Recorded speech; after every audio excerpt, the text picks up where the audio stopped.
Iran వైమానిక స్థావరాలు ఏవైతే కీలకమైనటువంటి వాటి మీద అంటే ఆయుధాలతో ఉండి యుద్ధానికి ప్రిపేర్ అయ్యేటటువంటి నగరాల మీదన దాడులు ప్రధానంగా చేసుకొస్తుంది ఇజ్రాయెల్. అంటే పక్కా వ్యూహంతో పక్కా స్కెచ్తో కొడుతుందన్నది అర్థమవుతుంది. ఇదేదో క్యాజువల్ అటాక్ కాదు, గతంలో చేసినట్టు స్ట్రైట్ అటాక్ ఆపరేషన్ ఏదైతే పేరు పెట్టుకుని మరి రైజింగ్ లైన్ పేరుతో పెట్టుకున్నటువంటిది.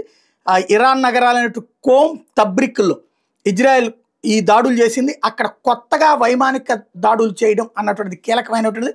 అక్కడున్న ఇరాన్ వైమానిక స్థావరాలని సర్వనాశనం చేసి వదిలిపెట్టింది. తద్వారా ఇరాన్ ఇప్పుడు ఇజ్రాయెల్ మీదకి యుద్ధానికి విమానాలు తీయడానికి ఇప్పుడు మనం ఏం చేసాం, మన మీదకి పాకిస్తాన్ వచ్చేలోపే పాకిస్తాన్కి సంబంధించినటువంటి ఎయిర్ ఫోర్స్ స్థావరాలన్నింటినీ మీద పేల్చి వదిలిపెట్టాం. దాంతో వాళ్ళు ఇప్పుడు విమానం తీయడానికి కూడా లేక కొట్టుకు చేస్తున్నారు. అట్లాంటి పనే ఇప్పుడు ఇజ్రాయెల్ చేసింది అక్కడ.